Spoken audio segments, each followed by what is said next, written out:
Boa noite, queridos. Vamos lá estudar Atos mais uma vez. Esse é o 7º capítulo de Atos e nós vamos estudar hoje o sermão de Estevão. São 60 versículos. A Juliana já veio. Vamos ver quem mais chega por aí. Vamos dar um tempinho para as pessoas entrarem. Acabamos agora há pouco um live com o pastor, uma live, mas um bate-papo com o pastor Pedro Júnior, que foi muito legal. Entrou a Patrícia, entrou o Tiago, e foi legal porque falamos sobre a pandemia, os sinais da volta de Jesus. Foi muito interessante, tanto que o pessoal pediu e nós vamos fazer outro, quinta-feira, às 8 da noite, e vamos falar mais sobre isso, o papel da igreja diante das grandes epidemias, dos grandes cataclismos que já aconteceram. E ele foi falando cada fase da nossa história, da história da humanidade, e o papel da igreja, desde que ela se misturou com o Estado no século III, e depois as coisas foram mudando, não é? Século IV. E foi muito gostoso, e a gente vai continuar quinta-feira. Mas hoje estamos de volta com o livro de Atos, capítulo 7, dessa vez, recapitulando o capítulo anterior, que falou da instituição dos diáconos, por conta de algumas viúvas terem sido preteridas, terem sido esquecidas. Então, eles reclamaram, murmuraram, e os apóstolos decidiram que fossem escolhidos 7 homens, e entre esses 7 homens cheios do poder de Deus, cheios de sabedoria, com boa reputação, um deles foi Estevão. Na realidade é o primeiro nome que aparece. E Estevão se destaca logo à frente. Ele é levado perante o Sinédrio, diz lá que ele, cheio de graça e poder, fazia prodígios e sinais. Isso no versículo 8 aí. Não aceitava o que acontecia na vida de Estevão, os sinais e maravilhas que ele operava, e se levantaram contra ele. Ele é levado diante da corte, da Suprema Corte daquela época, Suprema Corte religiosa, que era o Sinédrio, que era composta de homens muito conhecidos e muito talentosos, e muito sábios e muito sóbrios, e esses homens que foram julgar a causa dele e os chamaram. E o capítulo 6 termina dizendo assim: todos os que estavam assentados no Sinédrio, fitando os olhos em Estevão, viram o seu rosto como se fosse rosto de anjo. E aqui o 7 começa então o interrogatório. Então lhe perguntou o sumo sacerdote: porventura é isto assim?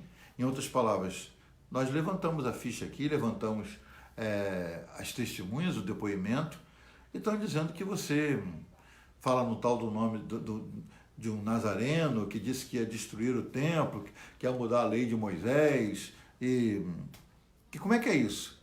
E ele então começa um sermão nos mesmos padrões de Pedro, com quem ele deve ter aprendido. Pedro, que já tinha pregado 3 sermões pelo menos, ele deve ter aprendido com eles. E aí ele fala isso: a minha irmã Leila entrou também, a Graça Guimarães. Estamos falando de Atos capítulo 7. Pega a sua Bíblia aí para você acompanhar.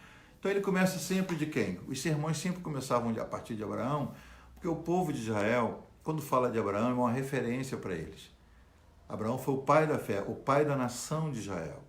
Então, para nós, ele é o pai nosso pai espiritual, é o pai da fé. Para eles, ele é o pai carnal. A nação de Israel começou a partir de Abraão, do jeito que eles entendem. E pelo que diz a palavra. Então, ele começa. Estevão, então, respondeu: varões, irmãos e pais, ouvi, versículo 2. O Deus da glória apareceu a Abraão, nosso pai. Ele quis criar empatia, quis colocar todo mundo no mesmo barco, quando estava na Mesopotâmia, antes de habitar em Harã. E aí ele fala episódios, ele vai recapitulando, que são muito interessantes para nós. Ele fala que quando Abraão ainda estava lá na Mesopotâmia, em Ur da Caldeia, o Senhor falou para ele: sai da tua terra e da tua parentela e vem para a terra que eu te mostrarei. E ele sai dali com seu pai, com sua esposa e com seu sobrinho Ló, que tinha perdido o pai. Ele adota Ló e eles vão em direção a Canaã, mas param em Harã. E isso é uma lição para nós. Na nossa caminhada cristã, a gente faz umas paradas, como fez Abraão, com Tera, seu pai, e com a caravana que estava com ele. Paradas são permitidas, o que não pode é a parada se transformar numa estada, numa moradia. Hotéis não são lugares para que a gente viva, aviões não são lugares para que a gente viva, trens e carros e barcos não são lugares para se viver, são meios de transporte, são locomoção. E quando eles param em Harã, ali eles se estabelecem e ficam anos.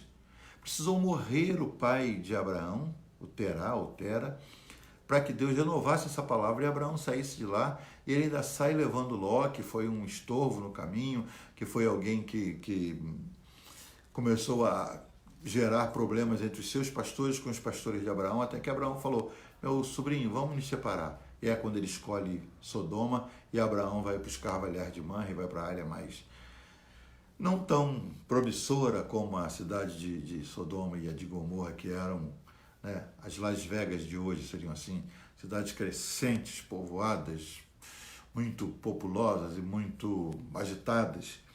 Mas Estevão vai lembrando para eles, nosso pai Abraão recebeu a promessa, então saiu da terra dos caldeus, foi habitar em Harã. Dali, com a morte de seu pai, Deus o trouxe para essa terra em que vós agora habitais.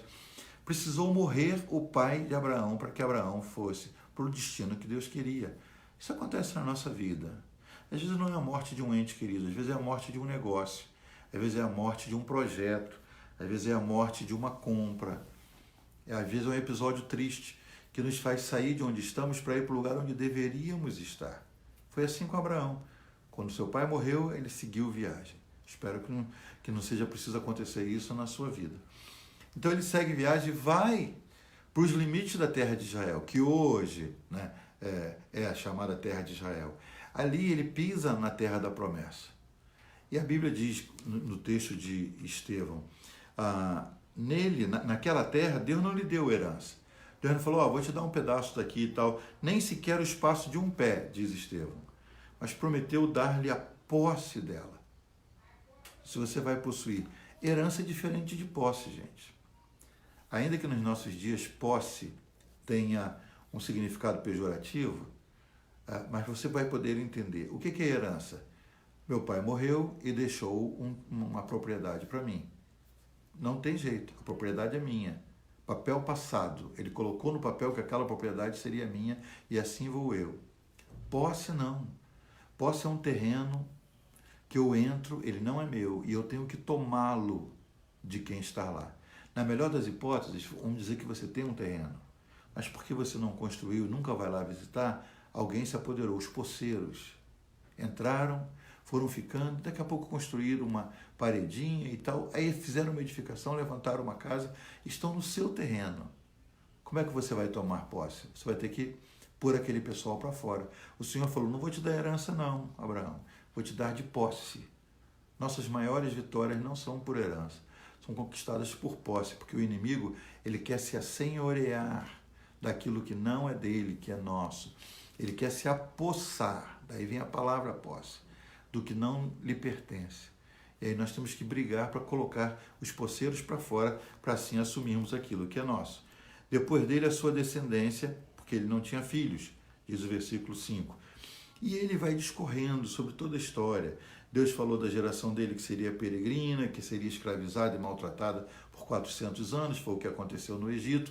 A descendência de Abraão, Abraão teve Isaac, Isaac teve Jacó, e Jacó teve José. José foi para o Egito como governador, foi como escravo, depois virou governador. Depois mandou chamar seus irmãos e Jacó ainda veio, passou seus últimos anos de vida. Tudo isso Estevão foi fazendo com que aqueles homens que estavam na audiência, querendo ouvir para que ele se desculpasse, foram entendendo, relembrando a palavra. Então ele falou que a sua descendência seria escravizada e tal, e ele vai falando tudo isso e eles vão se inteirando. Ele vai dizendo, os patriarcas invejosos de José venderam para o Egito, ele fala dos episódios na vida de José, e depois que ele manda José buscar a sua família, manda chamar seu pai Jacó, no verso 14, e todos os seus parentes, aqui ele fala de 75 pessoas, e aí Jacó desce para o Egito e fica ali até morrer, e ele vai contando tudo isso, que como as coisas aconteceram. Versículo 17, ele fala: como porém se aproximasse o tempo da promessa que Deus jurou a Abraão, o povo cresceu e se multiplicou lá no Egito. Aí ele vai falando da saída, como Deus levantou Moisés. No verso 20 ele diz: por esse tempo nasceu Moisés. Ele vai pontuando, costurando a história para que aqueles homens da plateia, os sacerdotes, os fariseus, os da sinagoga dos alexandrinos, aqueles homens de Cirene, todos eles fossem se lembrando da história. Ele vai contando. E ele fala do crescimento de Moisés, da libertação do povo, depois do correr de 40 anos, no deserto do Sinai, um anjo aparece a Moisés, a sarça ardeu, Moisés saiu de lá e dirigiu o povo e tal. Isso ele levou quase 60 versículos para contar essa história toda. No final da história, ele começa a falar que o povo pecou, o povo construiu um bezerro de ouro enquanto Moisés estava no monte, e Deus se afastou e os entregou ao culto da milícia celestial. Diz lá o texto que eles pecaram e o Senhor os entregou para que eles pudessem se envolver com aquilo que tinham pecado, para que fossem punidos. E aí toda essa trajetória ele relembra, e à medida que ele vai relembrando, ele chega no ponto de falar de Salomão, que edificou o templo do Senhor, o templo que agora está diante deles, e ele vai falando tudo isso, diz que Deus não habita na casa feita de mão de homem, e aí a coisa começa a engrossar, quando ele diz: homens de dura cerviz, incircuncisos de coração e de ouvidos, vós sempre resistis ao Espírito Santo, assim como fizeram vossos pais, também vós o fazeis. E ele diz: qual dos profetas vossos pais não perseguiram? Aqui ele vai para o campo pessoal. Ele diz: eles mataram os que anteriormente anunciavam a vida do justo. Ele já sabia: vão dar fim em mim. Então, eu quero pregar para eles talvez minha última mensagem. E ele diz: seus pais sempre mataram os profetas, por que vocês vão fazer diferente? Ele diz: vocês mataram os que anteriormente anunciavam a vida do justo, a vinda de Jesus, do qual agora vós vos tornaste traidores e assassinos. Ele usa duas palavras muito fortes. Ele diz: vocês são os traidores. Traíram o justo, o Messias prometido. Assim como os profetas foram mortos pelos pais de vocês, vocês agora vocês mataram o Messias que veio. Vocês são os culpados, traidores e assassinos. E aí diz o texto: vós que recebestes a lei por ministério de anjos e não aguardaste. Ele é contundente, ele não deixa passar. Ele diz: vocês fizeram mal. E aí, ouvindo isto, verso 54, eles se enfureceram, rilhavam os dentes contra ele. Raiva do que estavam ouvindo. Por quê? Porque não podiam contestar. Porque o confronto colocava aqueles homens no lugar deles. Eles não podiam revidar, não podiam contestar o que Estevão estava pregando. Então, Estevão, cheio do Espírito Santo, ele não perdeu a linha, ele não endiabrou, ele não perdeu a presença do Espírito Santo. Apesar dos homens se enfurecerem e rilharem os dentes contra ele, ele, cheio do Espírito Santo, fitou os olhos no céu, sabendo: estou no fim. E viu a glória de Deus. E o Jesus que ele estava pregando estava à direita de Deus.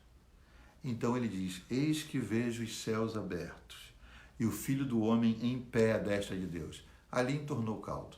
Quando aquele Estevão, desconhecidinho, que não era da escola dos rabinos, que não era da linhagem sacerdotal, que não frequentava as sinagogas, quando ele diz: estou vendo o céu aberto, e estou vendo Deus, e estou vendo o Filho de Deus, Jesus, que vocês mataram, em pé do lado dele. Ali ele declarou sua sentença. Eles, porém, clamando em alta voz, taparam os ouvidos. Sabe o que criança faz? Para não querer ouvir, eles taparam os ouvidos e clamavam em alta voz, unânimes, e se arremeteram contra ele, partiram para cima, e lançando-o fora da cidade, porque não queriam matar ninguém dentro da cidade, o apedrejaram. E as testemunhas deixaram as suas vestes aos pés de um jovem chamado Saulo. Saulo, que aqui ainda não era convertido, mas já era um homem influente, já estava se preparando para perseguir a igreja que estava se levantando forte. Ele recebe as vestes do homem que acabou de ser apedrejado. Foram deixadas aos pés de um homem chamado Saulo. E apedrejaram Estevão que invocava e dizia: Senhor Jesus, recebe o meu espírito. Como Jesus falou, ele disse para o Pai: recebe o meu espírito, assim fez Esteu. Ele disse: Senhor, recebe o meu espírito. Então, ajoelhando-se, o último gesto dele, ele se ajoelha e ele clama em alta voz: Senhor, não lhes imputes esse pecado. Olha que exemplo de Jesus.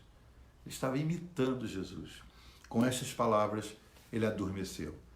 Ele sucumbiu diante das pedradas, mas em paz. Ele mesmo se ajoelhou, agradeceu a Jesus que o estava recebendo de pé, e assim ele subiu à presença do Senhor. E diz o capítulo 7, no último versículo: e Saulo consentia na sua morte. É desse Saulo que a gente vai falar amanhã. E vamos fazer a conexão entre o Atos 8 e Atos 1. Então eu espero você amanhã, espero que você leia durante o dia Atos 8. A gente volta amanhã e às 19h30 teremos nosso culto transmitido ao vivo e às 22 horas nossa live. Deus te abençoe, foi um prazer estar com você, tenha uma linda noite.